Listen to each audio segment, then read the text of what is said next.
But then, seemingly out of the blue, there is a huge discovery. 26 miles inside of 2 garbage bags, buried. It almost feels like divine intervention in a way.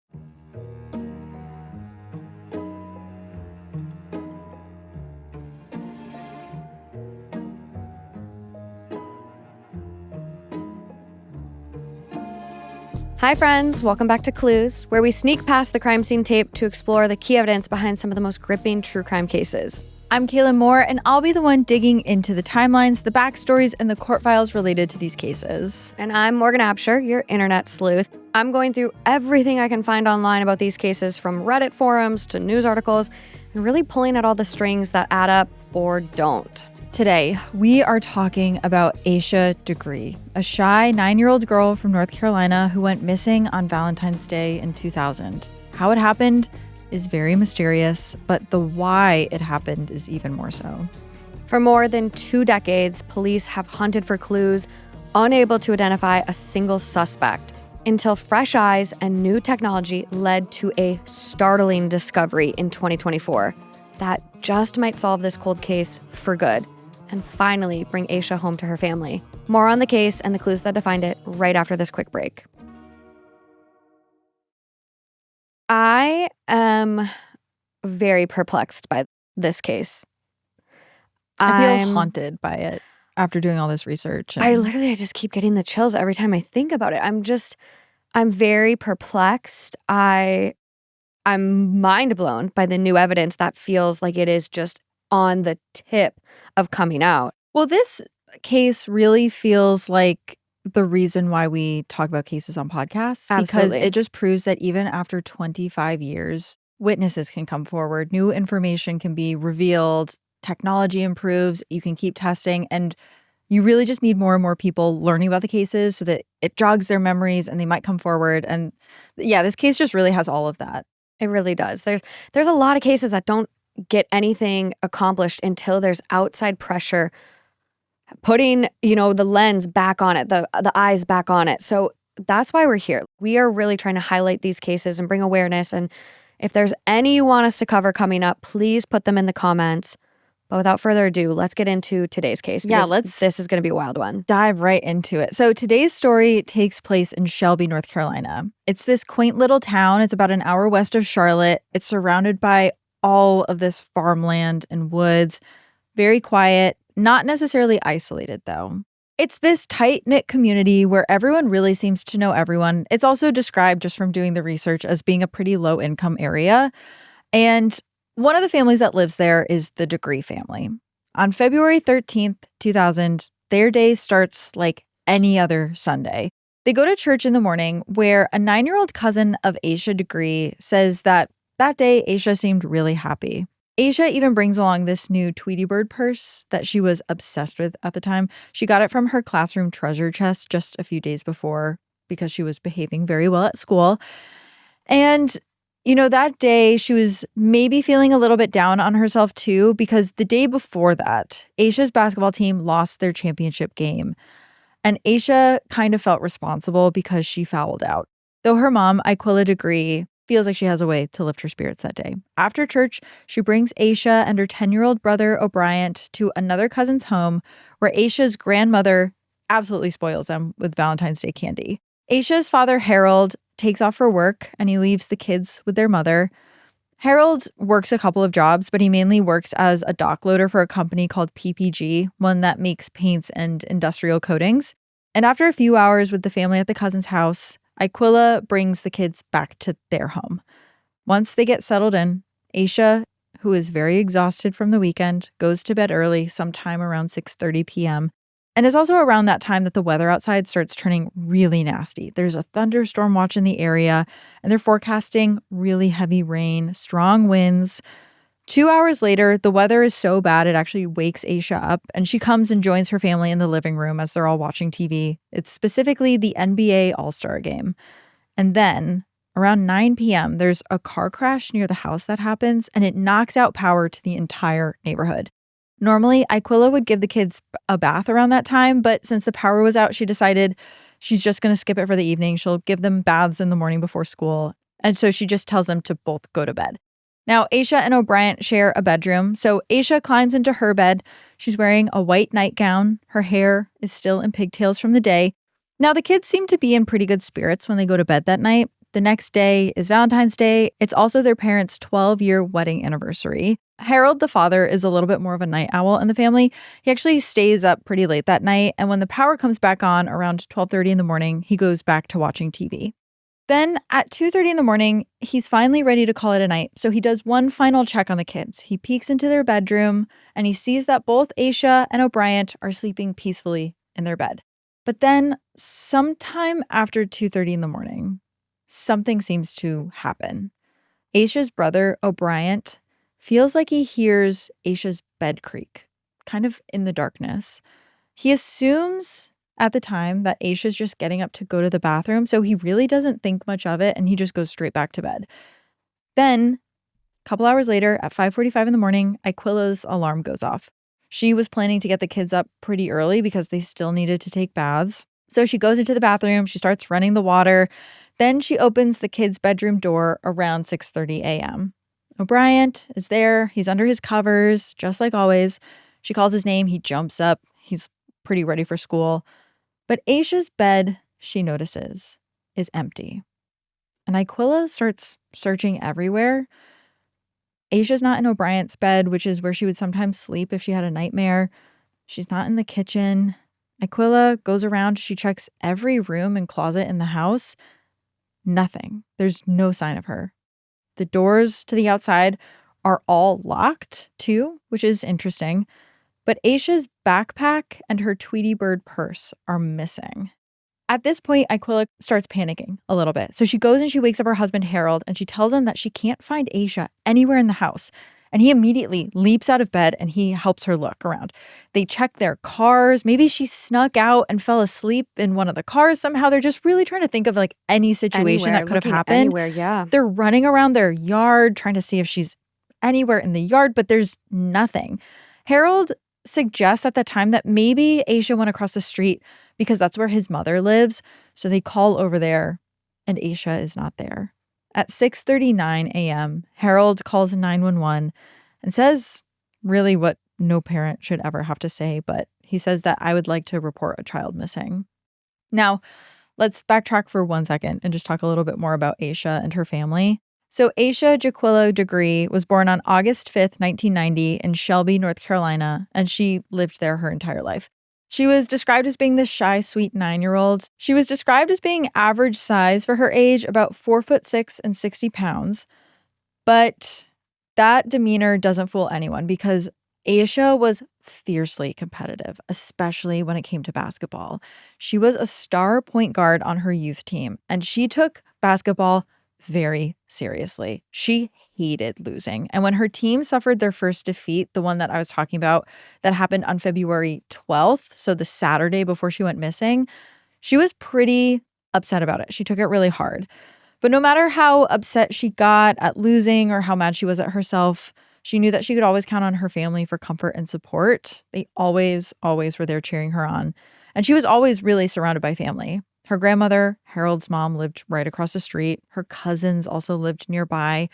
And her parents did their best to provide a really lovely life for Asha and her brother O'Brien. But it wasn't always easy for them to do so. Both Harold and Aquila worked really long hours. Harold as a dock loader at PPG and Aquila at the nearby Kauai piano manufacturing plant. Since they were always busy, they trusted their kids to be pretty independent. Some describe them as being kind of latchkey kids. A lot of the times they were trusted to be on their own after school while their parents were working. But regardless of how much they worked, Asha's parents always kept a really close eye on their kids. They were very fiercely protective of these children. For example, in the year 2000, home computers started becoming really, really common, but the Degrees always chose to not have one. O'Brien said it's because his parents were, quote, old school. And yes, they didn't really like the new technology, but they also didn't trust it around their children, especially Aquila, because she had heard all of these horror stories about predators using the internet to lure children. She was afraid of that. She definitely didn't want to take any chances. And apparently, it seems like Asha took her parents' concerns pretty seriously, too. She was described as being the kind of girl who was pretty hesitant of strangers. I read too, just in the research, that she wouldn't even pet dogs that she didn't know. Like, that's how cautious she was as a child. And that's why her disappearance was so incredibly baffling to people. Yeah, I saw in one source too that she was actually scared of the dark. So it was very mysterious that, she wasn't there in the morning and seemingly, vanished. What could have happened? Exactly. So 6 minutes after Harold called 911, authorities arrived at the Degree home. And one of the cops that arrived is actually Chief Deputy Derwin Briscoe. He's from the Cleveland County Sheriff's Office.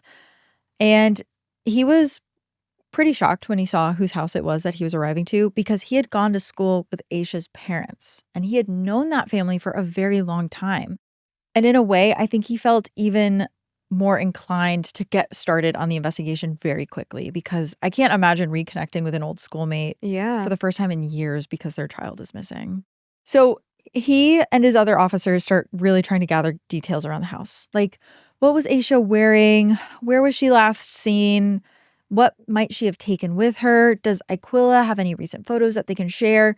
They also call for dogs. They call the K9 unit, hoping that maybe they can pick up Asha's scent wherever she went. But, I mean, think about it. It had been raining all night. That makes it really hard to track scent. The storm had washed away the entire trail that was outside the home, anything she might have left behind. It was very hard for the dogs to follow any sort of scent. So the officers have to kind of look inward, and they just start looking at the house really, really thoroughly. And what they discover, and they make notes of this, is that there was no evidence of forced entry. None of the doors or windows showed any signs of being broken or tampered with. They also note that there's no sign of blood. There's no sign of a struggle. Nothing in the house looks like it's disturbed or out of place. And so all signs point to Asha leaving on her own. But that is so confusing for the family. Why would a 9-year-old girl leave on her own in the middle of the night during a horrible rainstorm? It's very confusing. And not only that, kind of what adds to the confusion of all this is she took some of her stuff with her. Like I mentioned before, her book bag is missing. Also, her Tweety Bird purse that she was obsessed with is gone, and some of her clothes. Also, on top of that, her house keys are gone. Now, this, like I said, doesn't really make any sense to her parents. Not only did she leave on her own, but it kind of feels like she didn't just sleepwalk or have a nightmare and leave if she grabbed so much stuff. So not really knowing what else to do, Harold starts going around the neighborhood and asking the neighbors, like, hey, this is what's going on. Have you seen anything? Was there anything you saw yesterday that was out of place? Did you see Asha? What's going on? And he actually finds a neighbor who says, I do think I saw her last night.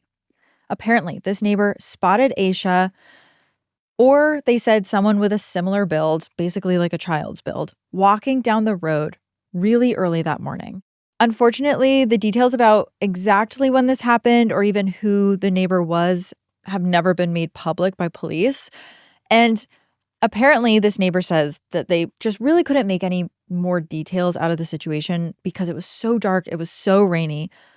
But now that they know what happened, now that they know that Asha's missing, in their mind, they're like, that could have been her. It was like this really small, dainty, frail person walking around in the rain at night. By mid-morning, police kind of join Harold, and they're going door to door, canvassing the area, just trying to see if any other neighbors had spotted Asha, if anyone else had seen anything. They also start checking all the barns, all the sheds, every building in the area, just to see if she might be in one of them. They also bring in these search and rescue teams. They really do it all. They have helicopters, horses, lots of resources immediately start going into this investigation. And then as the day wears on, eventually this story hits the local news and people do start calling in with tips. Yeah, the tips start rolling in, and there are two pretty big ones right away, which is our first clue in this case, tips from some truck drivers. 2 separate truck drivers contacted police that afternoon, claiming that they had seen Asha the night before. The first truck driver, Jeff Roop, told police that he saw a little girl walking along North Carolina Highway 18, which this is a predominantly country 2-lane road, and it's about a mile from the Degree's house. And Jeff said he saw this little girl between 3:30 and 4 a.m. which would have been about an hour after Harold checked in on the kids the last time that night at 2:30 and saw Asha in bed. Jeff said he was driving south in the pouring rain when his headlights caught someone small walking on one side of the 2-lane highway. He said it was clearly a child. Here's the quote he actually gave the Charlotte Observer. Quote, "I seen a little girl walking down the road with her book bag. She had on a little dress and white tennis shoes, and her hair was in pigtails. I went back, but she never did look up at me. She looked like she knew where she was going. She was walking at a pretty good pace." End quote. When Jeff saw this little girl trudging alone in a downpour, he immediately did a U-turn and went back and checked on her. But as soon as he rolled down his window to ask if she was okay, she actually ran off the road and disappeared into the woods. About 30 or 40 minutes later, someone else spotted her. Roy Blanton Sr., a retired sheriff's deputy turned truck driver, was driving with his son around 4:15 a.m. They spotted, quote, "a short woman walking along the same stretch of Highway 18, just before the Highway 180 intersection." Roy didn't realize it was actually a child, though. Here's what he actually told the Charlotte Observer, quote, "It was a small figure wearing light-colored clothing. I thought it was a woman. I couldn't tell it was a child. I thought that maybe it was a domestic violence thing where a woman left the house and was out walking," end quote. I think probably in your mind, if you're driving around at 4:15 in the morning, you're not expecting to see a child, and maybe your brain is trying to rationalize it in other ways. So yeah, it kind of makes sense that he didn't recognize her as being a little kid. Yeah, especially in the storm. Like, Yeah. just downpour, it's hard to see. But after this incident, Roy quickly got on his radio. He knew something was off with this, and so he put out a call to other truckers in the area, telling them to watch out for a short-statured woman walking alone on the highway. When he heard about Asha's disappearance after returning to Shelby the following day, he immediately reached out to the police. Both drivers were certain about the timing, and both sightings were on the same stretch of road, heading the same direction, about a mile away from Asha's home. A few things about that I just thought of. So if it was only a mile away from Asha's home and it was 4:15 in the morning, I'm thinking maybe the time that O'Brien heard her leave was wrong. If it was 2:45, because that's like an hour and a half for her to get just a mile. Or the time he noticed her leave was right, and there's an hour and a half where she only made it a mile. And so she was maybe doing something else in that time as well. Yeah. Which is like kind of confusing. It is. How fast can a 9-year-old walk in the rain? There's a lot of... I mean, a mile, you can walk a mile in like 12 minutes if you're at like a decent pace. And it sounds like she was walking like at a pretty, like she knew where she was going. Yeah. It also sounds like she ran off the road when someone tried to approach her and then came back to the road too. So, which kind of like sticks with the theory that she knew where she was going. Yeah. Seemingly on a mission and aware that like, I'm not going to talk to strangers. Bye. And came back to walk easier. I know where I need to go. Exactly. So after Jeff gives this statement, that really is the first time that law enforcement has a lead on where to focus their search efforts. And they start zeroing in on that stretch of Highway 18 where both of the truckers had spotted Asha, particularly that wooded area where she was seen running off the road. Search teams fanned out along the highway. They were joined by nearly 100 volunteers from the community. Everyone turned out to find this little girl. They combed through the dense woods off the side of the road, and they knocked on doors in the area to, again, ask if anyone saw Asha during the rainstorm. And on February 15th, which was the day after Asha disappeared, one of the search teams made their way onto a property owned by a middle-aged couple named Charles and Raleigh Turner. The Turner house sat kind of close to this country highway where Asha was last seen. And when searchers explained what they were doing, the Turners were happy to let them search their property. Seems like the whole community was really assisting in these efforts. And so the Turners' daughter, Debbie, went to go check the storage shed in their backyard. And that's where we find clue number 2. Inside the shed, Debbie discovered several items that definitely didn't belong to their family. There was a Mickey Mouse hair bow, a green marker, and a pencil, reportedly from the 1996 Atlanta Olympics, although some sources say it just said Atlanta on it. But still, these items gave people who knew Asha a lot of hope. For starters, Asha wore hair bows like this all the time. Her basketball coach felt confident that this particular bow actually did belong to her. The pencil was also significant because the Degree family had traveled to Atlanta the year before for a family reunion. Searchers also found candy wrappers near the road. Asha's friends at school mentioned that candy like this was actually given out at a Valentine's Day party after that big basketball game. And her parents confirmed it matched the kind of candy she had at home before she disappeared. But maybe the most intriguing find was a small wallet-sized photograph of a young Black girl who looked to be around Asha's age. It wasn't Asha, though. It actually wasn't anyone in the Degree family or anyone that they could even recognize. And after the police did some digging, they also learned that whoever the little girl in this picture was also wasn't a student at Asha's school. So no one's recognizing her. They don't know who she is or how Asha may be connected to her. So, like, how did she get this random photo of another little girl? And obviously they can't ask any questions because Asha is still nowhere to be found. No sign of her in the shed, no idea what direction she could have gone in. And so they're really kind of grasping at straws, like, where did she go? How is it tied to this photograph? And where do we turn to next? And, really unfortunately at this point, there's no one, not the police, not the media, not even Asha's family has any answers to that question. And so investigators searched the area for the next 3 days, but the canines couldn't really get a fix on Asha's scent. Not even when they sniffed the shed and tried to search outwards, they couldn't find anything that really smelled like her.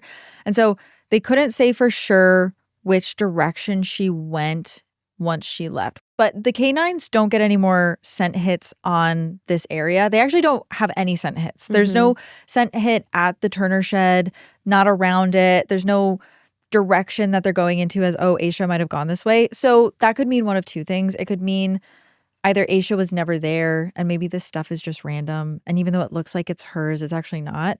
Or what they said too is that it could have been that there were so many people walking around in the area that it was just really hard for the dogs to pick up specifically Asha's scent. Because we read that dogs smell for skin cells. And so if you have all these people walking around, they're shedding all these skin cells. We shed skin cells a lot. And these seemed like they weren't as acutely trained dogs. Like I think we saw in one source that they weren't cadaver dogs or even like bloodhounds, which obviously have an even stronger sense of smell. They were just regular dogs. I'm not sure the difference. If anyone out there can tell me the levels of dogs used by a police force, I'd love to know. But we did see that as well. So maybe the dogs weren't the best methods at this point, or not the most specific dogs. Maybe if they would have had the right dogs. I know. You don't know. Unfortunately, that is like a huge part of it And too. again, we had this big storm. So who knows if even with the right dogs. Yeah. So I won't add a mark because it does feel like everyone's really coming out and looking. We don't botch the dogs We're not on this gonna botch show. the dogs. The dogs are always Sherlock and they're always perfect. Is that the standard you're setting? That's my standard. Okay. The dogs cannot do a botched job. Okay. By February 20th, that's less than a week after Asha went missing, they end up scaling back the manhunt and they end the official search, which we just did the story of Kyron Horman, and they don't end the official search for much longer than that. That really stuck out to me as like, this seems like a very short amount of time to end the search for a missing child, but it's really less than a week that this happens. I mean, she goes missing on February 14th, so that's 6 days. At that point, the police had logged over 9,000 man-hours, and the search had exhaustively looked over a 2 to 3 mile radius around Asha's house where she was last seen. But there's really not any other further leads. And so going forward, they're just going to have to rely on tips that are called in by people, interviews that those who knew her and those who are close to the case give, and media attention just to keep the investigation going. But for now, the trail leading to Asha Degree had gone completely cold. So even with the boots on the ground effort starting to slow, Asha's parents really refused to abandon hope. I mean, they're smart people. They know that cases like Asha's really get swept under the rug. Asha's a little Black girl from a low-income neighborhood. They're going to make as much noise as humanly possible to make sure that her case does not get forgotten by the general public or law enforcement. So Iquilla starts putting up flyers everywhere. They're on telephone poles in the area. They're in store windows. Basically, anywhere people will let her put these flyers, she's pasting them everywhere. They even go on the Montel Williams show and America's Most Wanted to raise awareness and just plead for anyone with information to come forward. A little over a month after Asha vanished, on March 22nd, 2000, local law enforcement put up a billboard along Highway 18 right near the spot where she was last seen. I have the billboard here if you want to look at it. Do you want to just read it out loud for people who aren't watching? Big billboard, missing, Asha Degree, and phone numbers to call. And it definitely gets your attention. And so this seems like a really good play on the investigation's part. Like right at the last place she was spotted, it's a big billboard. They put it in everyone's face. They're like, if you have seen her, now you know that she's missing. It also directs people to call the Cleveland County Sheriff's Office or the FBI. They're hoping that this will just jog someone's memory. Maybe there's someone else out there who saw Asha on the road that morning of February 14th and just didn't even think about it, didn't think it was weird. Maybe it'll provide a new lead. But there's one officer who's involved in this investigation, Sheriff Dan Crawford. He's continuing to get very frustrated with this entire investigation. He's a man who has handled child abduction cases in the past, and he said that he just never saw anything like this case before. He said in a press conference, quote, "The child, Asha Degree, has basically disappeared. We're having trouble building this case. We have no productive sightings since that Monday, the 14th, the day that she disappeared." But still, as spring turns into summer and then summer eventually fades into fall, there's no new developments. No one comes forward with a credible sighting. There's no evidence found along the highway, anything that points to Asha or where she went. And it just feels like the whole community starts losing hope in this investigation. But then, seemingly out of the blue, there is a huge discovery. So by this point, it's August 2nd, 2001. Almost a year and a half, 17 months actually, has passed since Asha disappeared on that stormy night. And a construction worker named Terry Fleming is laying a driveway for a new home about 26 miles north of where Asha was last seen. Terry's operating a grader, which it's kind of this tractor-looking thing with a big steel thing, and it like levels stuff as it drags. And as he's driving it, he hits this bump. But it doesn't really feel like it was a rock. So Terry gets out to investigate, and when he does, he sees this lump in the dirt. And it looks like it's a trash bag or something. He starts to uncover it fully, and when he does, he discovers that it's 2 trash bags, actually.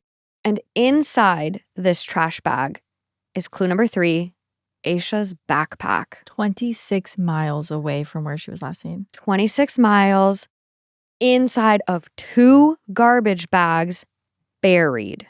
Asha did not put that there. No. He checks the tag inside and sees Asha's name written in childish letters, but Terry doesn't know who Asha is. And he doesn't have cell service out there, no one to call. But he writes down the name and then just leaves the bag at the site before heading home. The next morning, August 3rd, he tells his wife about this strange discovery he had. And his wife, luckily, has been watching the news. She knows exactly who Asha is. And so as soon as he finishes telling her the story, she tells Terry, "Call the police." And this is like the point where things could have gone so wrong. He just left it there. We could have had a huge mark here. I mean, the fact that it was even found at all, buried in the ground 26 miles away, and then it was left there by this person, like this, it almost feels like divine intervention in a way, that the fact that this was recovered. Like, what are the chances? I know. And so when law enforcement goes back to the scene, they do find Asha's backpack, and it's still kind of carefully wrapped in those 2 plastic trash bags.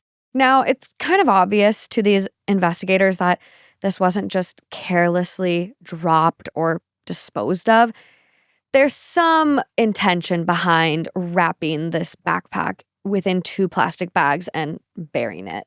And when looking at the location's kind of standing out to these investigators as being significant too, because it's actually in a completely different direction than where Asha was walking that night. Like, as we talked about, she was headed south on Highway 18. This backpack was found north. Again, 26 miles north. She did not make it that far that night. And it was hidden in these woods. I think it was like 50 yards off the highway. It's not close to the road. It's the opposite direction. Something is up. Someone was hiding it. So at this time, Cleveland County Sheriff Dan Crawford stated that he believed it was thrown out of a moving car. Although there's one other source that says it looked like the bag had been deliberately buried. I'm sorry, but you would have to be a professional football player to throw it 50 yards off the freeway from a moving car. Dan.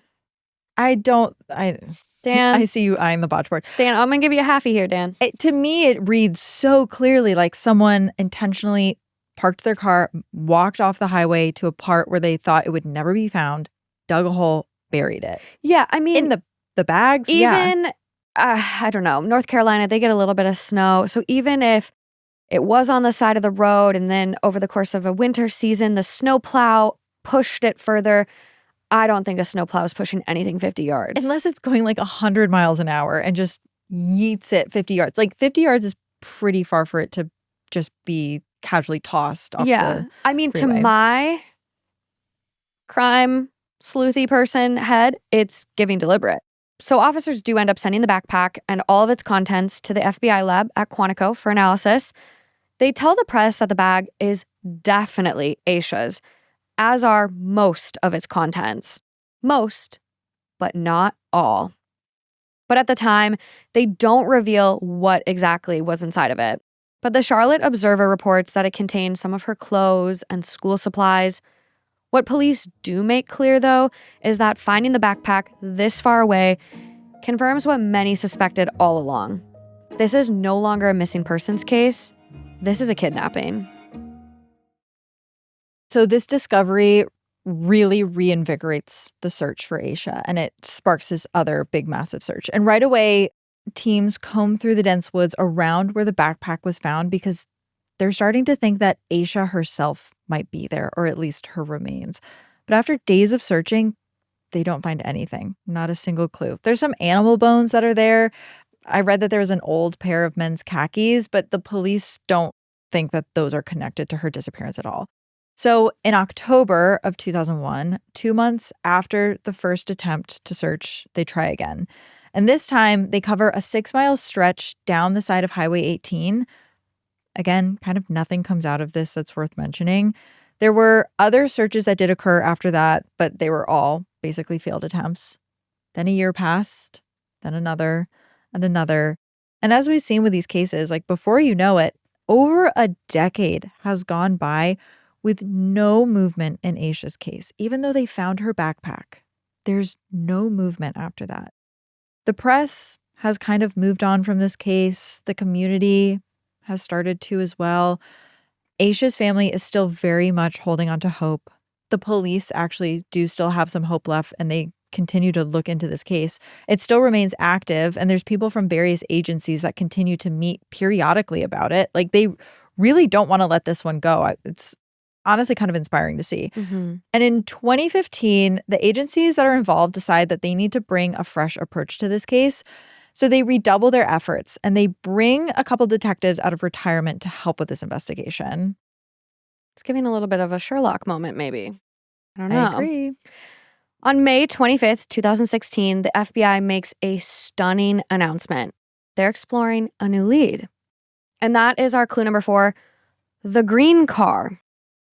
According to the FBI, they have a witness, one who honestly might have come forward years earlier and just didn't really get taken seriously. Or I read that this tip actually did come in closer to the time of her disappearance. Yeah, what? And just, I know. It's like both Sherlock and botched. I know. At least they're giving it a chance now, but hey, it's still got to go up there.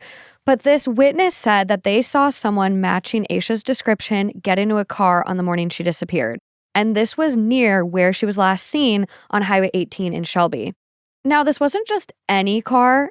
The witness says it was dark green and either a 1970s Lincoln Continental Mark IV or an early 70s Ford Thunderbird. And if you're watching on YouTube, you will see the photos of these two cars side by side. Again, if you're not, go to our socials, Clues Podcast on Instagram. But these are very distinct cars. They're very vintage looking, kind of retro, sharp body lines, which for the 2000s, you would kind of take note of seeing this car. Absolutely. Someone was trying to say, well, actually, we'll get into it, but there was a lawyer involved in this case who's trying to say that back in the day, there were a lot more green cars than there are today, which is true. But still, seeing an antique or like a vintage green car, it's a very, very specific car to see. It is. It's a great tip that comes in. It is. And the FBI even say this tip goes further. This car had rust around the wheel wells, which tells us that whoever owned it maybe wasn't taking the best care of it. But that's pretty much all we can get from this FBI press release about the vehicle, which then leaves people with even more questions than answers. They're like, okay, you're telling us about this car, but like, what else? What else do you guys have? And they're also confused why, if someone saw Asha getting into this car back in 2000, why did the FBI wait until 2016 to announce it? But this clue is just kind of a taste of what's to come, because the police and the FBI have quite a few more surprises to share. In October 2018, the Cleveland County Sheriff's Office released a cryptic video asking the public's help with two very specific pieces of evidence. Both of them came from clue number 5, mysterious items found in Asha's backpack. And as I mentioned before, the sheriff's department doesn't reveal all of the contents of Asha's bag, but they do share a couple of things. The first being a copy of McElligot's Pool by Dr. Seuss. When officers look into this, they find it was checked out from Asha's school library, though they can't tell if she was the one who checked out the book or if someone else checked it out and gave it to her. The other, more mysterious item is something they can't figure out the origin of, and it's a t-shirt. But not just any t-shirt, it's a New Kids on the Block t-shirt, which is a very popular band at that time, but like not popular for someone maybe Asha's age. Here's the thing, because we were around her age in 2000. Mhm. I was a little bit younger than her. Like Backstreet Boys and NSYNC. That's what it was everywhere. Yeah. New Kids on the Block, I remember at the time was like something like older kids had grown up with. So to me, a 9-year-old wouldn't necessarily have a New Kid. Like it's a little vintage for a 9-year-old to have New Kids on the Block. They were around in the 80s. I'm gonna be honest, you guys, I just had to go New Kids on the Block. Oh my gosh. I'm gonna be honest. Step by step. I had no idea who they were. This is like Wanna the get first reference of New Kids on the deeper. Block. Wow. Yeah, see, but So that's again, my point, it's- is that you didn't even know. So why would Asha have this t-shirt of New Kids on the Block in her bag? And it's even more confusing when Asha's parents are positive that it's not hers or anyone's in the family. Yeah, there you go. Like that's exactly what I was thinking. But both items are important because it tells the police that someone else may have had access to this backpack. I mean, again, it was buried, so I think that's pretty clear. But it's adding more intrigue. Like, who do these items belong to then? And who put them in there? And so they want to figure that out. They're going off this hope that if they can figure out who put those items in her backpack, maybe they can find out more about the day she went missing. But at this point, like, this is all they really have. They're putting out this cryptic video to the public. They're begging for help. And they need a big break in this case, a good tip, something. Because at this point, nothing's really happening. It's seemingly going cold yet again. In 2017, the FBI sent experts from its famed Child Abduction Rapid Deployment, or CARD, team to pore over the existing evidence. Again, I think they're just hoping that someone can look at this with fresh eyes. CARD was formed in 2005, which was why they weren't involved originally in Asha's case. But now, with the CARD team leading the way, the FBI retests Asha's backpack and the trash bags that it was wrapped in for DNA. They're also looking for fingerprints and fibers using the latest technologies at their HQ, which is in Quantico. They're using all of these tools that were much more sophisticated than the ones that they had available to them back in 2001. And in September of 2024, 24 and a half years later, after she disappeared, it seems like their efforts paid off big time. On Tuesday, September 10th, a swarm of sheriff and FBI vehicles descend upon 2 counties in North Carolina. They targeted several houses and a nursing home, and they're all owned by a couple named Roy and Connie Dedman. Police started at one specific property of theirs. It's this home that's just outside of Shelby, which is where Asha was raised. The cops bring in search dogs, they bring in ground penetrating radar, and at one point prior, they even have a drone that's taking aerial footage overhead of just the entire scene. They were looking for anything that might tie the Deadmans and their family to Asha's disappearance. And that includes things like computers, documents, clothing, DNA, vehicles, just anything that looked even remotely suspicious or was useful for the case. Then they go next door, where they really find a bombshell. And it's an old green car. Specifically, it's a dark green AMC Rambler, which we just looked at the car that was brought up on the FBI site. Let me show you what this one looked like. Oh my gosh. Yeah, it's it. It looks exactly like the other ones. To someone who's not a car person, I could see how they reported it as being those other two cars. But if you were to put all three of them together, I would just think they were all the same car. They're all the same. They have very, very similar body types. From the coloring. 1970s, they're green. They're so specific. Now, for several days while this is going on, while this raid is going on, no one really knew exactly what was happening at these properties. Yeah, and how did they get there? Why they were being raided, or exactly what led the police there. Mm-hmm. But then on September 16th, the authorities made their search warrants public, and they were absolutely explosive. There was a lot of information in those search warrants that proved police knew a lot more about this case than they were initially giving to the public. The warrants revealed that the investigators now believed Asha Degree was killed and that members of the Deadman family may have been involved. I read some of these warrants, and one thing that I noticed too was initially the witness said that they saw Asha getting into the green car. In this warrant, they said that Asha was pulled into the green car, which is very different from getting in of your own accord. Full body chills. So now this is looking a lot scarier. And those two houses that I mentioned that they were looking at, they are less than 4 miles from Asha's last known location by Highway 18. Obviously, this is a big Sherlock moment for investigators here. But again, how did police get here? How did they tie Asha's disappearance to the Deadman family in the first place? And it wasn't the car. That was actually an unexpected surprise. They didn't go to the DMV like we've seen in other cases and then find the green 70s car. Though one had known about it for a few months, after they did a preemptive flyover with a drone, they did see the car in the drone footage. But the real reason they were able to start looking into the Deadman family was because of DNA evidence found in Asha's backpack. Remember how that card team came out and was reanalyzing the evidence? This was the break the FBI needed. During the initial rounds of forensic testing, investigators had isolated genetic material from those items, and they belonged to 2 different people. But because the tech was so limited at the time, they couldn't match that DNA to anyone specific in their databases. They only knew it came from 2 different people who definitely were not Asha. However, in 2023, they tried a new approach, something we are becoming quite familiar with on this show: forensic genealogy. So the FBI compared these DNA samples from the backpack with existing databases like 23andMe to find any genetic relatives. Then they used this information to create a family tree. And there was some specific evidence that investigators had actually found and preserved. And one of them was a hair stem on Asha's undershirt, which was stuffed into her backpack. And using this new technology, they were able to confirm this hair belonged to a close relative of Roy Deadman. Roy has 3 daughters, so investigators sought out DNA samples from each one of them. They didn't specify how, but they matched the hair stem to Roy's youngest daughter, Anna Lee Deadman Ramirez, who I believe was 13 at the time that Asha disappeared, which is important to know. Yeah. As for the second DNA sample on Asha's backpack, they were able to trace it to a totally unrelated person named Russell Underhill.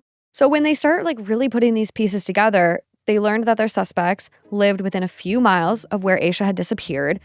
But who were they? How would they be connected to Asha, this 9-year-old little girl who vanished in the middle of the night? Let's talk a little bit about Roy Deadman to start. Let's do it. So in 2024, when police are searching his property, Roy was about 78 years old, and he owned multiple pieces of real estate around Cleveland County. Roy and his wife Connie also ran some businesses together, including a now closed private Christian school and also a senior care facility called Northbrook Rest Home. As Morgan said, Roy and Connie had 3 daughters together. There's Lizzie, who was 16 years old in February of 2000, Sarah, who was 15 at the time, and then their youngest, Annalie, whose hair was reportedly found on Aisha's shirt, was just 13 when Aisha went missing. And here's an interesting note about Roy. So Roy wasn't just a business owner and a property owner. He was also what some would describe as a car collector. According to the search warrants, there were 29 vehicles registered in Roy Dedman's name. And one of those vehicles was the dark green 1964 AMC Rambler. And Roy's daughter, Sarah, the middle daughter, who was 15 at the time, said that she would drive this Rambler in 1999, which is a year before Aisha disappeared. But also, the Dedmans weren't the sole focus of this investigation. There was also Russell Underhill, whose DNA was also found on Aisha's backpack. And so a little bit about Russell. He was this Vietnam veteran who had struggled with depression, alcohol, and substance abuse. And he's connected to the Dedmans because Russell was living in one of their assisted living facilities in 2000 when Aisha disappeared. According to the search warrants, Russell lived at the Northbrook Rest Home between 2002 and 2004, but before that, he had lived in another facility that the Dedmans owned. In fact, he was described as having a close and personal relationship with the Dedman family, and supposedly their oldest daughter, Lizzie, would drive him to and from his hospital appointments. Not only that, but Roy Dedman was actually listed as Russell's emergency contact, not any of his family members. It was Roy. Russell did die in 2004 of undetermined causes, which means that he is not here as a witness. He can't tell investigators what he knows. He also can't defend himself against any accusations. But it raises a couple disturbing questions. Was Russell involved in Aisha's disappearance? If one of the daughters' DNA was also found on her stuff, was one of the daughters involved in the disappearance? What could have possibly happened for these people's DNA to be in the book bag of a missing 9-year-old girl? Again, there's not really many answers to that, but there is someone else that comes forward just days after that first round of searches at the Dedman properties, and he kind of shares a few more clues that paint a very different picture of the Dedmans. On September 18th, 2024, the Cleveland County Sheriff's Office interviewed a man in his 40s named Thaddeus Valentine, and he came forward with a shocking story that is going to give us our clue number 7. Thaddeus said he used to hang out with the 3 Dedman sisters a lot at bars and parties, and sometime in the mid-2000s, a few years after Aisha's disappearance, he was at a house party and he saw the eldest daughter, Lizzie, who was probably about 20 or 21 at the time, bawling her eyes out. He also said she was really intoxicated, which might have made her more loose-lipped. And Thaddeus alleges that he heard Lizzie say, quote, "I killed Asha Degree." But that's not even the biggest bombshell in this. As soon as those words come out of Lizzie's mouth, the middle sister, Sarah, who's 19 or 20 at this time, got super angry. According to Thaddeus, she grabbed Lizzie's head and told her to, quote, "Shut the f*** up." Thaddeus told investigators that Sarah's reaction really caught him off guard because she was normally very calm and nice. But at that moment, she was very aggressive in trying to get Lizzie to stop talking. Thaddeus told investigators that he was 100% certain about what had happened. And this is something that's like really kind of crazy to me. They have Thaddeus take a polygraph to prove he heard what he heard, or like seemingly, right? He passes.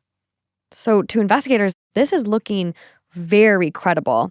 And if he's right about what he remembered, it means Lizzie may still be feeling guilty about something that happened with Aisha. And she could slip up again. This time, however, police are watching. Now, I know that there are a couple issues that some people have with Thaddeus's witness statement that he comes forward with. For sure. He does pass the polygraph test. We have talked about it, though. Polygraphs aren't always accurate. Press the button. Just because we agree with the results doesn't mean that they're accurate. But one thing that people brought up is Thaddeus does come forward Sure, it's a few days after the search, but it is one day after the reward money gets bumped up by quite a bit. So he was incentivized to come forward with a tip. The woman he was dating at the time of that confession would later become his wife, and now they are separated. So they interviewed his ex-wife about this as well. So Thaddeus's ex-wife said it was strange that he never came forward and told her that he had heard one of the Deadman sisters say that at the party. And that is super interesting. There's other people at the party. No one else has come forward and said, yes, I was there too, and I heard them say this, which, I mean, take it for what it's worth. But grain I of salt. Wanted to share what some people took issue with. It's a great point to bring up. I think, you hope people have these altruistic motives, but maybe that reward incentivized him to do something or make something up. DNA doesn't lie, and the DNA is there. And the DNA is there. Yeah. So it is really interesting. I mean, a lot of drinking, and maybe he was like, did I hear what I heard? But then now they're investigating them and searching their property. Like, I actually probably did hear what I heard. So you just never know. In all of these cases, I always grapple with like, what is the truth? But regardless, polygraph is passed, and so they start diving in to the Deadman's texts. On October 27th, 2024, a search warrant gave the police full access to Lizzie's iCloud account. And what they found in her text messages does not look very good. So let me walk you through what happened a little bit. Remember one of the mystery items found from Aisha's backpack, that New Kids on the Block t-shirt that didn't belong to her? Well, back on September 10th, 2024, the very first day of the police searches, Sarah texted her older sister, Lizzie, quote, "They think it's our shirt. It's not her shirt. Her mom said it wasn't hers." Then Sarah adds, quote, "I don't remember that shirt. I'm scared though. Dad is probably going to be a huge suspect." The next day, September 11th, their sister, Anna Lee, the one whose DNA was allegedly found on Aisha's clothing, jumps into damage control mode, seemingly. She texted Lizzie, quote, "Lizzie, you don't need to be talking to anyone. I'm at the lawyer's office now. They advise we should all not talk to them without representation." So within 24 hours of the searches, the family has already lawyered up and is telling each other to stop talking to the police, which isn't bad from a legal perspective. If I was getting my property searched and getting questioned, I would ask for a lawyer immediately. But they're all texting each other still, which they're not thinking that they could be subpoenaed and that their text could be looked at, but they're texting each other a lot of information. So on September 12th, Lizzie apparently speaks to the family attorney, David Teddy, and afterwards, Lizzie texts Sarah, quote, "I just talked to David Teddy. The theory is I did it. Accident. Covered it up." Here is where she seems to be giving Sarah the police's main theory about what happened to Aisha. And it's not a theory the police have made public yet, so we're left to kind of fill in the blanks ourselves. But Sarah immediately responds, quote, "No, why would it be you?" And Lizzie said, quote, "That's what he said." Later that day, Lizzie is texting her ex-husband, a man named Kelly Foster, and she's clearly just falling apart in these messages. She says, quote, "I feel so horrible. So horrible. I don't know what to do. I caused this." Which I don't know what "I caused this" means, but that is a huge thing to say. I caused this. I caused this. What could it possibly mean? Kelly, her ex-husband, tries to reassure her, quote, "No, you didn't." But Lizzie really isn't buying it. Then she asks Sarah, quote, "Hey, is everybody mad at me?" And her sister Sarah tries to comfort her, quote, "Nobody is, Lizzie. This is," all caps, "not your fault." And we can interpret this in a lot of ways. My first question is, whose fault is it then? Why, if you had absolutely nothing to do with this, why would you be asking your family if people are mad at you? And saying, "I caused this. You feel so horrible." I caused this? Yeah. What? You caused what? Obviously, we're in context of Aisha, and your DNA is in a backpack that was buried. We're clearly in context of Aisha, and I caused this. It's not your fault. It's also not her DNA that was found in the bag. Why is she asking everyone if they're mad at her? Great question. One I think all of us out there would love to know at this point. And it's clear that she continues to spiral. There's an exchange from September 29th, and she's essentially terrified about what's going to happen since she wouldn't talk to police when they first approached her. And then she says something seemingly very revealing. She says, quote, "I mean, I want to do what Dad says," which tells us that, like, in the midst of all of this chaos, all of this stuff coming out, the DNA being found, Roy Dedman is running the show. Sarah responds by telling her to be compliant with police and mentions that their dad suggested they could, quote, "go get a polygraph with the honest people." And, you could speculate, okay, maybe they're not involved then if they're getting pushed to go get a polygraph. But what's really standing out is that they seem to have this underlying assumption they do know what happened. Something has been covered up, and the DNA doesn't lie. And they're not really questioning the DNA. They're not asking why their family was singled out or what evidence could prove their innocence. They're just like, it's seemingly damage control, tight lips. Like, nothing's getting out of this family. They're just trying to figure out how to navigate the situation. They're not like, what? How could this possibly have happened? Blah, blah, blah. It's more like, okay, how do we navigate this and get our lawyers and not talk to anyone? Yeah, it doesn't seem like a family that's being plagued by like false accusations. It's giving cover up. At least that's what people are gleaming from all of this. Mm-hmm. On February 10th of this year, 2025, Lizzie agrees to take a polygraph test that's administered by the sheriff's department. And when the interviewer asks if she was concealing any information about Asha's case, her answer is flagged as deceptive. She also told the interviewer, quote, "If my dad did it, he did it, but I had nothing to do with it."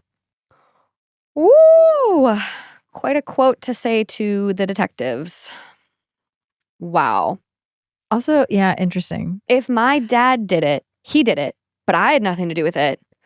But why is everyone mad at you then? How is it your fault? I know. Why do you feel so bad? She's like really trying to remove guilt from herself.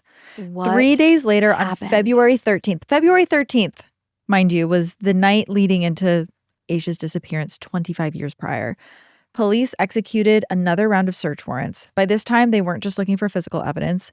These new warrants were specifically for obstruction of justice, meaning investigators now believed that members of the Dedman family have been actively interfering with the investigation into Asha's disappearance.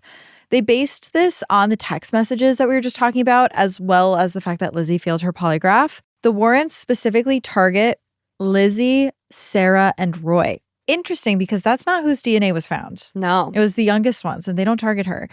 Police go ahead and they seize their cell phones. They're looking for more evidence of coordination and maybe some cover-up attempts. And law enforcement officially states in these warrants that they believed Asha Degree was a victim of homicide and that her body was concealed somewhere.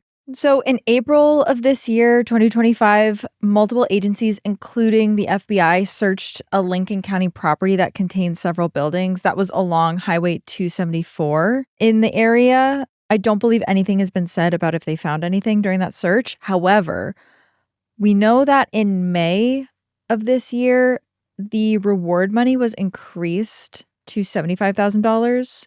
And recently, I believe it was June 25th, the reward money for any information leading to anything that like helps find Asha was raised to $100,000. And there's a couple of theories as to why the reward money was raised twice in the last 2 months.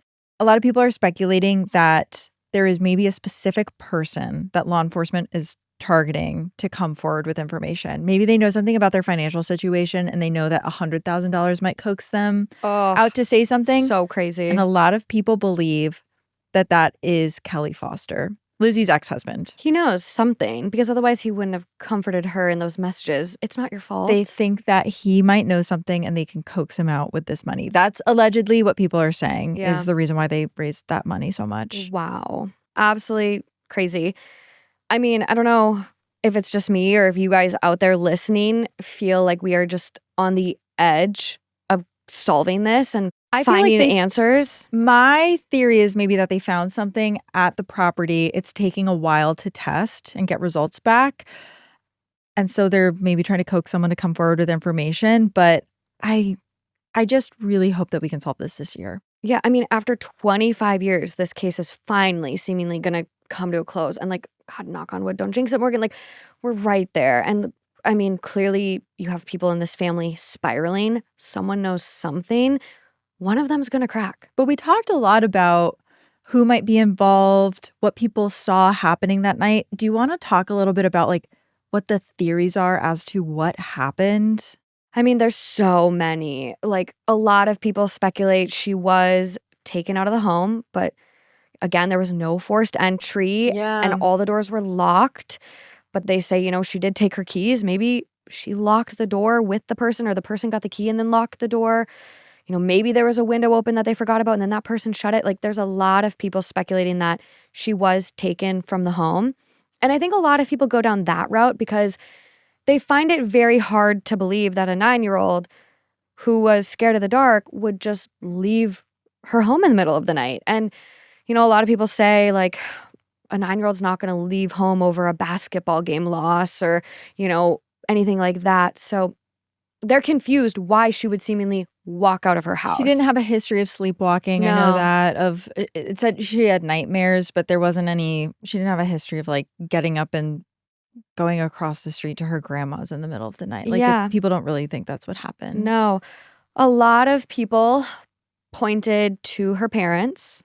Initially, yeah. A lot of people. And we haven't really talked about it a lot in this case, but her parents were thoroughly investigated. When this case first started developing, a lot of people know the statistics. They look close to home first before they spread out the search. And so they were like, we're going to search your cars.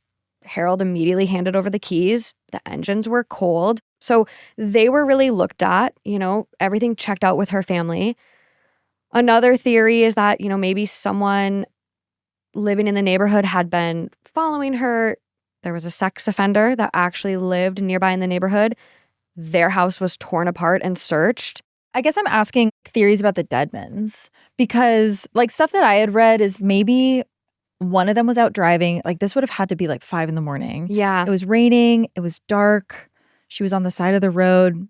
Maybe one of these girls was driving the car and hit her accidentally. Because I know when they found the car on the Deadman property, there was damage to the driver's side front of the vehicle. Mm-hmm. And if Asha's being seen being pulled into the vehicle, maybe she was hit and they took her body with them. Yeah, a lot of people think this was a hit and run kind of cover-up situation. And especially given the text messages, they're unclear if the little 13-year-old was maybe lap driving or, things like that. There's so many different scenarios. But yeah, why was someone from that family driving that early or that late for them? Given, maybe they didn't go to bed or maybe they woke up that early. But a lot of people assume that Asha was hit and then they pulled her in. I was listening to an interview that Skip Foster just did. I don't think there's any relation to Kelly Foster. But Skip Foster is the spokesperson for the Deadman family. He was just on the prosecutors kind of giving an interview as to like why there's absolutely no reason his clients were involved. And his big thing is, so one of the girls came forward and said that she was driving the car as early as 1999, a whole year before Asha disappeared. Yeah, it was like given to her as a gift or something. Given as a gift. Well, when you look at DMV records, the car title wasn't transferred until March of 2000. So his argument is that they couldn't have been driving that car because they didn't have the title to it. Now, there's a million other reasons that they would have been driving that car. Like he mentioned that the car wasn't sold to them from a dealership. It was like just a person that sold the car. So they could have been driving it for a while before they transferred the title and actually made a payment on it. A whole bunch of reasons. Yeah, it sounds a little bogus-y. I mean, I was driving my mom's minivan around in high school, but title didn't get put in my name. Right. It's convenient. That seems to be really like the only argument that the family has as to why they couldn't have been involved is because it couldn't have been their car. They kind of ignore the fact that the DNA lines up. Maybe It's so confusing for there's me. a chance that it was just the other guy, Russell, that did something bad one night in the car and none of the family's involved. But because he drove in that car so much, he had one of the girls' hairs on him. But I'm also, sorry. He was getting driven to his doctor's appointments. And he would not just have a random New Kids on the Block t-shirt with him. Those girls were 15, 16, and 13. They were the exact age of girls that would have a New Kids on the Block t-shirt. I mean, we have listeners that Seemingly. can confirm or deny that. Again, but I didn't even know who they were. I'm so sorry if we have any super fans. And they're asking each other, like one of them said in the text, I don't remember that shirt. They're trying to rack their brains about it, which is interesting too. Which it's like you could have easily said, I don't even know who New Kids on the Block are. I would never have that shirt. Right. There's a million ways you can respond in these situations, but the way they're responding to me and investigators clearly is off. Something's up. It's just horrible to think that they took her body from the scene and maybe their father helped them dispose of it somewhere. It's because you don't know. You know, there's so many stories out there where, I mean, you have a family member who was hit by a car. Yeah, definitely. I mean, this one really gets to me if it was a hit and run case, because we were talking about it earlier, but I have a cousin that was hit by a drunk driver, this like 26-year-old girl whose dad was a judge, and she hit him. His head went through the windshield. She fully left him for dead. And then she came back with her dad to clean up the crime scene, and my cousin wasn't there. But I, in my heart, think they were coming back to move the body. Mm-hmm. But instead, they just kind of cleaned up the glass, and I think they like scrubbed some of the blood off of the pavement. She never got in trouble for it. I hope she's watching this because I know exactly who she is, and I hope she like lives with that every day. But it's insane. It's insane. It's the same thing with this situation where like the Deadmans were this white, well-off family that owned multiple businesses, had all these properties and all these nice cars, and they hit a poor little black girl and moved her body, allegedly. That's like one of the things that could have happened, and it just is infuriating to hear about. Well, the thing is, too, and I think your cousin's story is an example of this, you don't know the state Asha was in after, if she was hit by a car, if that is the case. Yeah. And if they would have brought her to a hospital, would she be here today? There's so many unanswered questions, and this family deserves justice. They deserve closure. They deserve to know what happened to their daughter. And something here is not right. Someone knows something. I think it's someone in this family. And I am just, I hope so bad we learn this year. Yeah. That there's just information that comes forward. There's a lot of speculation that they still haven't released knowledge of all the items found in the backpack. There's a lot of speculation that they do have something. They're just waiting for the final straw that breaks the camel's back. We don't know all of the things that were in the backpack. Not yet. We know some apparently. of the things. Yeah, right. So maybe there's more stuff that has DNA on it.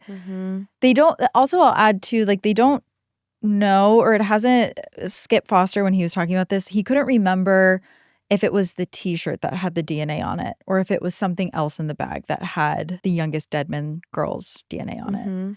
So it's also, it's just interesting, like where the DNA was found and what it was on. I'm curious if there's like fingerprints or anything on those trash bags, because I feel like that would have a lot of information for us, but they're retesting those. I know, and we still have that picture of the other little girl.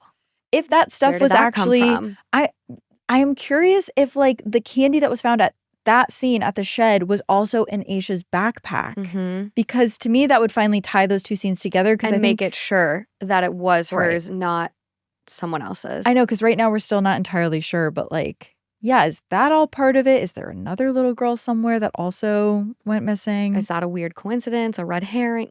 Red herrings are really on my mind today.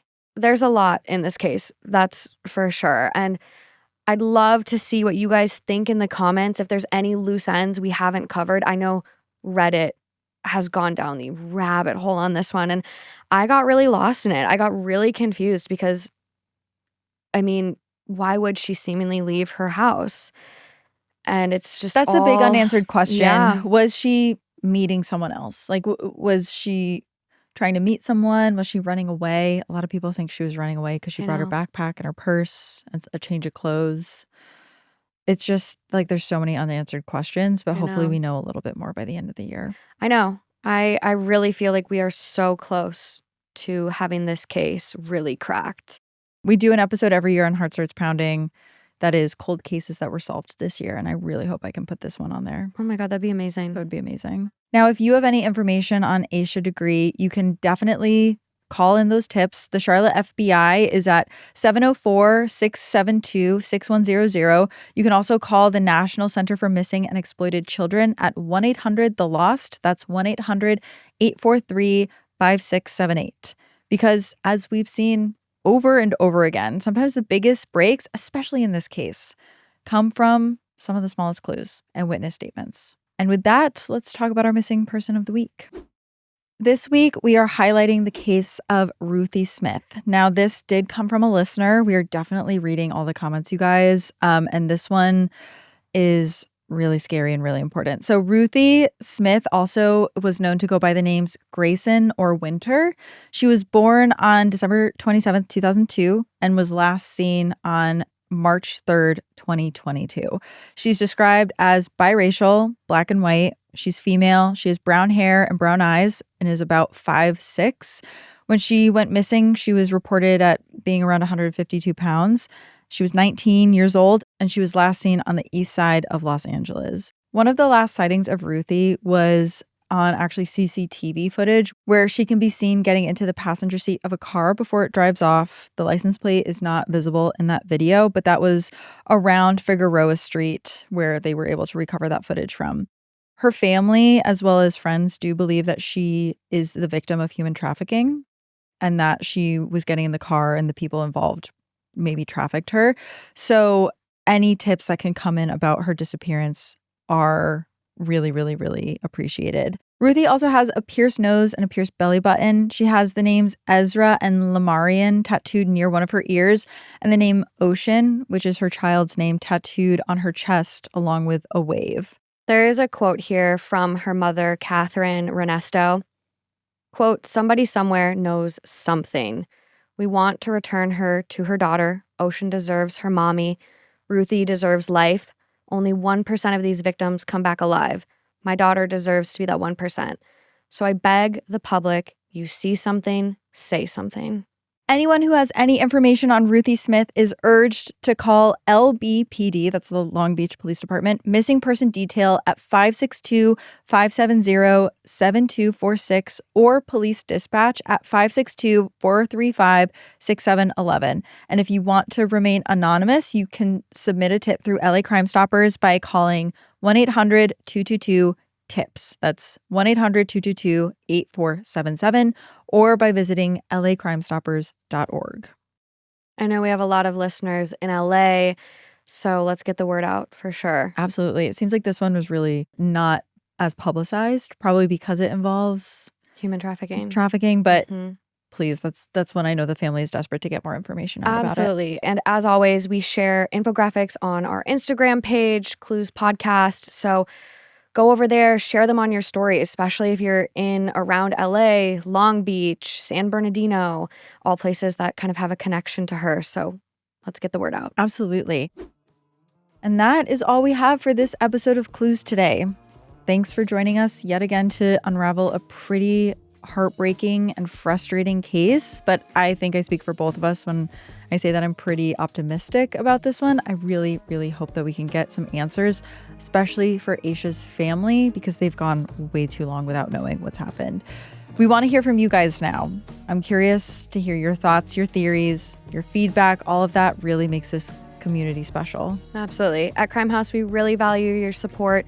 So share all your thoughts on social media and remember to rate, review, and follow Clues. It helps others discover our show and gets the word out on all of this. And if you're hungry for even more content, we've got you covered.